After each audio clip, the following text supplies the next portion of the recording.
A'udzubillahi minasyaitonirrajim. Berlindung pada Allah dari godaan syaitan yang terkutuk. Bismillahirrahmanirrahim. Dengan nama Allah yang Maha Pengasih lagi Maha Penyayang. Surah An-Naml, surah ke-27. Namal itu artinya semut. An-Naml. Nanti tentang semut ini yaitu kisah Nabi Sulaiman alaihissalam.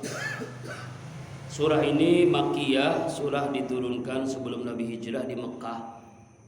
Jumlah ayatnya 93 ayat. Tosin. Nah ini seperti penjelasan sebelumnya ya. Jadi mutasyabihat. Jadi ayat-ayat ini ayat-ayat mutasyabihat. Wallahu a'lam bimuradi. Hanya Allah yang mengetahui makna sebenarnya dari kalimat tosin. Sama dengan alif lam mim, alif lam ra, nun dan seterusnya, yasin, tosin artinya sama. Jadi pokoknya wallahu a'lam, hanya Allah yang mengetahui artinya. Tilka ayatul Qur'ani wa kitabim mubin. Itulah ayat-ayat Al-Qur'an. Maksudnya adalah inilah ayat-ayat Al-Qur'an wa kitabim mubin, dan kitab-kitab yang jelas. Jadi kitab yang Allah turunkan yaitu Taurat, Zabur, Injil. Ya.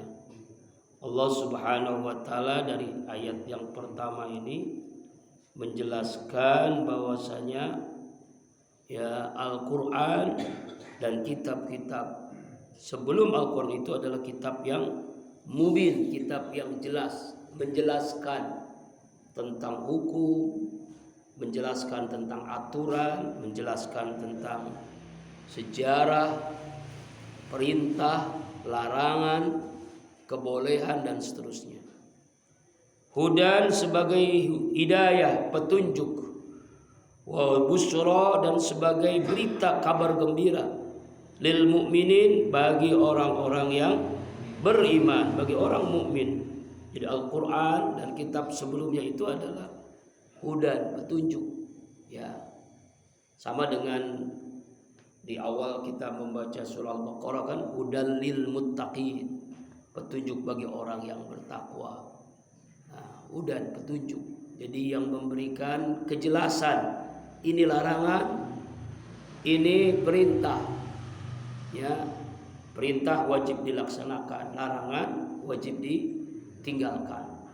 Jadi yang menjelaskan. Sama kalau kita membeli motor, mobil baru itu kan ada buku petunjuknya. Ya, sekian kilometer harus diganti olinya. Sekian kilometer harus diganti apa-apanya begitu ya. Nah, ini harus ada kejelasan. Begitu pula Allah ciptakan manusia, harus ada petunjuknya agar manusia tidak menyimpang.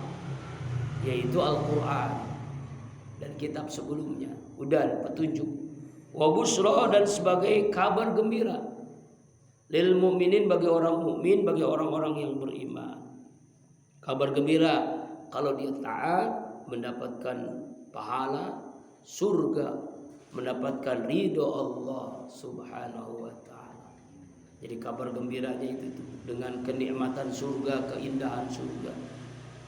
Siapa orang beriman di ayat ini dijelaskan, yaitu ayat yang ketiga, alladzina yuqimunas salata, yaitu orang-orang yang mendirikan salat. Jadi yang dimaksud orang beriman di sini orang yang mendirikan salat. Wa yutunaz zakata, dan orang yang menunaikan, memberikan zakat. Wa hum bil akhirati, dan mereka itu orang beriman terhadap akhirat, hum mereka yuqinun, yakin. Jadi artinya mereka meyakini bahwasanya ada kehidupan akhirat, ada hidup setelah mati, ada akhirat setelah dunia ini. Jadi orang-orang mukmin ini adalah orang-orang yang mendirikan sholat.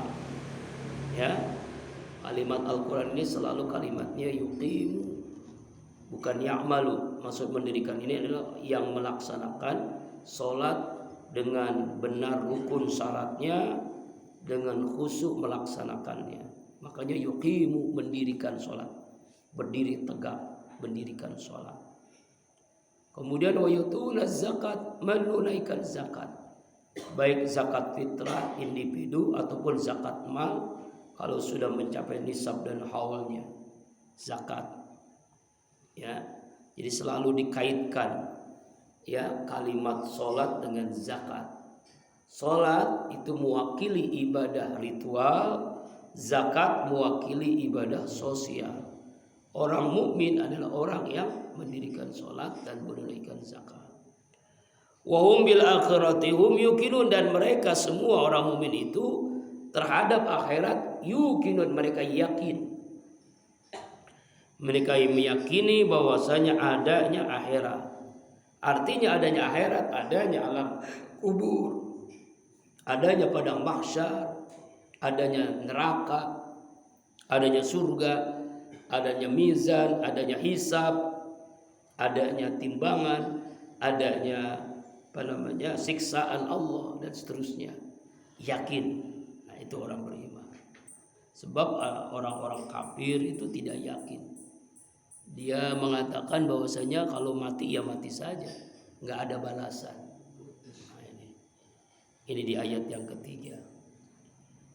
Nah, bagaimana dengan orang-orang yang tidak meyakini